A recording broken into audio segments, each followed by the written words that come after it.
As Brano director Darla Tribbett was floating among clouds and fog while licking postage stamps in Cloudland, two activities that she found to be most annoying, she focused on the small island within her mind where she could still control herself and where she often visited when director Jack Cavance was being a particularly obnoxious toad. One of his more basic traits, which had likely been established long before he was born, and curiously imagined herself to be enjoying a most excellent Cuban cigar while noting, as Professor Sigmund Freud had once observed in one flavor or another, firstly, that sometimes a cigar is just a cigar, and secondly, that, insofar as Darla was concerned, this was one of those sometimes.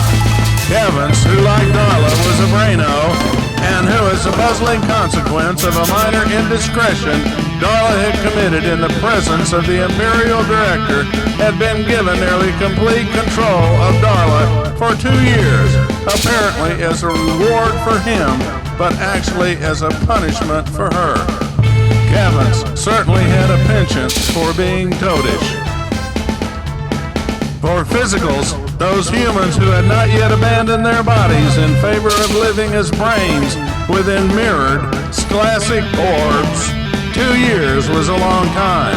But for a Brano who was connected to an elaborate and quite complex set of illegal Orwellian perceptual interface modifying, enhancing, and controlling devices, which were being operated by another Brano who had the security override code for this classic orb of the Brano being controlled, 2 years easily became a virtual eternity. The Orwellian equipment, among other things, could transform a few milliseconds of real time into hours and hours of virtual time. And were it not for Darla's little island of escape and safety, she would likely have gone insane, or at least would have become a bit batty. Of course, she had moments, but generally, she made an effort to endure Cavance's tinkering with her mind while simultaneously making every effort to devise some way effectively to tinker with Cavance's mind. Darla had not become a powerful company director by being a fool. And even though it might take a while, she was certain there was some way to exert a bit of her influence on Cavance.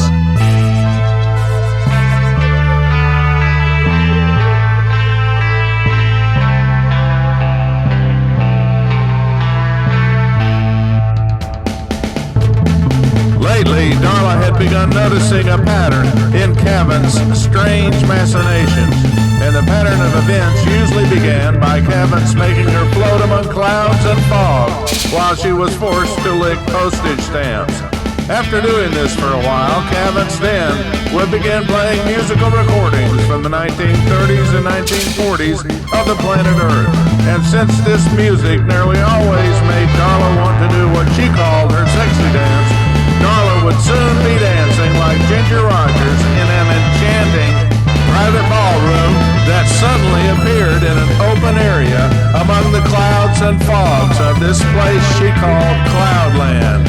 At the edge of the ballroom, the dance floor blended smoothly into the fog, but although there were carefully placed bright lights all around the ballroom and a spotlight which followed her as she danced around the ballroom, she occasionally could glimpse twinkling stars through the clouds that slowly drifted overhead. Calling this surreal was no exaggeration, because much to Cavance's credit, as a skilled Orwellian interface controller, Darla truly felt like she was in a movie for which she was the director, choreographer, and star. Once, very recently, as she was dancing through the air, something she had discovered she could do if she imagined herself being able to do it, Darla had the strange thought that doing her sexy dance might have some type of effect on Cavance. And mostly as an experiment, she increased the intensity of her dancing around the ballroom, something she could easily do as long as she wanted without having to be concerned about becoming tired, since she was a Brano and this was a simulation, really, rather than something which was real in any tangible way. If the mentation required to do this caused her brain to do more work, her thoracic orb's life support system would provide the necessary chemicals and energy her brain needed. And for practical purposes, she could do whatever she desired to do so long as, in her current circumstances, she wanted to do it and Cavans allowed her to do it. Although her sense of time was a bit confused by the Arvelian perceptual interface equipment, she nevertheless had a reasonably good sense of how time passed in the surreal ballroom. And even though she was not entirely certain this was the case, it appeared to her that once she had increased the intensity of her sexy dancing, Cavans had not interrupted her dancing by being a toad and making her float endlessly through clouds and fog while licking postage stamps. In fact, the more she pondered this, albeit very privately when she escaped to her little island, the more she began to suspect that Cavans actually enjoyed watching her dance like Ginger Rogers. Being especially bright and understanding fully on many levels that enjoyment and pleasure are powerful motivators, Darla began to devise a strategy which she hoped would increase her power in this strange game Cavans was playing with her, apparently towards some goal which she simply could not understand or imagine at the moment, no matter how much she tried to comprehend it. Her strategy was very simple, really, and the first step was to engage Cavans in some type of conversation. Virtually anything would be significant, because so far Cavans had never said even one word to her formally. Instead, at least as it appeared to her, Cavans devoted most of his attention to operating the various Arvelian perceptual interfacing devices and, perhaps occasionally, devoted a bit of attention to observing her in some way that she sensed but could not exactly describe. If she had been a cupcake or a glass of wine, she might have thought that Cavans was tasting her. But insofar as Darla knew, there was no way to taste the thoughts of a braino. Had Darla known a little bit more about science, physiology, and the capabilities of some of the more advanced Arvelian perceptual interfacing equipment, she would not have been so surprised to discover not only that it was possible to taste the thoughts of brainos, but also that it was possible to taste the thoughts of physicals. Although this latter activity required installing a miniature interface into a certain part of the brain of the physical being tasted, something which was easily done but very difficult to detect, even by the most advanced non-Arvelian methods. In fact, although it was unbeknown to Darla, Cavans' primary activity and purpose in everything he did with Darla was to taste her thoughts more fully than any other braino or physical before. And since Cavans had been perfecting the art of tasting thoughts for centuries, in a strange way, it was a bit of an honor that he had selected Darla specifically to become his thought-tasting masterpiece. Cavans truly was a grand master of the art of tasting thoughts, and he constantly strove to move the art of tasting thoughts to new and ever more fascinating levels. Of course, Darla knew nearly nothing about this aspect of Cavans, and even if she had known about it, she did not have the formal scientific training required to understand it mathematically. But she had one thing that Junior Director Jack Cavans did not have, and likely never would have. Specifically, she had the fascinatingly curious and oftentimes remarkably accurate talent which most common folk and experts alike call female intuition. She might not know so much about mathematics and physics, but she could tell when someone was pulling her chain. And in this particular instant, it certainly appeared intuitively obvious to her that Cavans was making a diligent, concerted effort to pull her chain over and over and over. And from her perspective, which no doubt was enhanced considerably by female intuition, if Cavans was pulling her chain, then she might be able to pull his chain.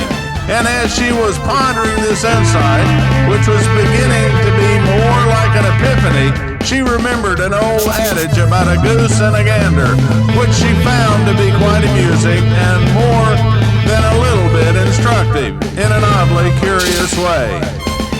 As minutes changed to hours and hours changed to days, Darla continued thinking about her new strategy until, on one enchanted summer's evening in the surreal ballroom that Cavins had so eloquently constructed for her, Darla put her plan into motion. She, or more correctly Cavins, had selected a beautiful paper-thin, translucent black silk dress and a cute pair of matching high-heel dancing slippers with ankle straps and open toes. And since this was her favorite attire for ballroom dancing, she realized that Cavins had either learned how to read her mind or certainly had excellent taste in fashion and had somehow influenced her visual and tactile senses for a very specific reason. Although she did not know precisely what Cavins' motivations were, she recognized that it did not matter so much really, and for whatever reason, her realization that this appeared to be a special and significant moment, in fact, allowed her to make it all the more special and significant in terms of her plan. From Darla's newly found perspective, if Cavins desired to dress her elegantly with a hint of sensual eroticism and to play with her like a doll, then perhaps she would become a bit more of a doll than Cavins had ever imagined she could be. And simply stated, this is what she did. As she danced around the surreal ballroom, instead of focusing entirely on enjoying the moment and herself, Darla began looking around the ballroom a bit more intensely, but nevertheless surreptitiously. In effect, although it is difficult to describe in a tangible way, what she was doing was attempting to look beyond the boundaries of the surreal ballroom towards the goal, perhaps, of seeing or sensing more of what Cavins was doing or observing. And after doing this for a while, she did something which quite startled Cavins.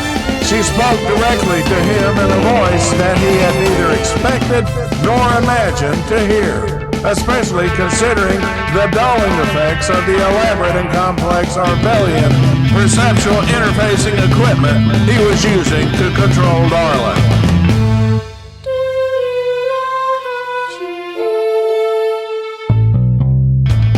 Granted, this was a very simple question, and it was not the first thing that Darla had ever said, but the way she said it suggested to Cavins that Darla was beginning to understand the elaborate game he was playing with her.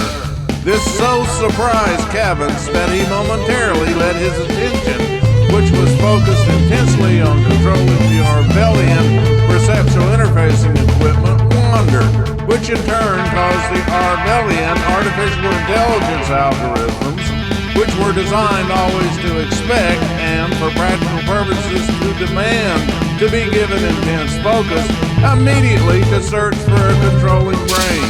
In this brief instance, the only nearby brain which was intensely focused on controlling anything was Darla's brain.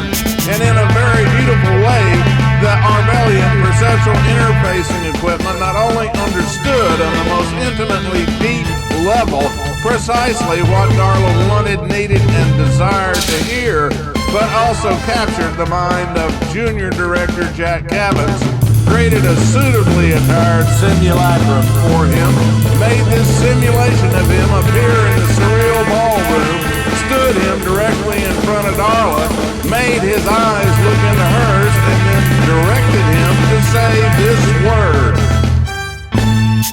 Yes! In another galaxy, thousands of light years away, Lolowagi, the favorite Orwellian consort of the Imperial Director, sprouted a small blossom whose enticing fragrance was her way of sharing an amusing thought with the Imperial Director when she was in her plant phase.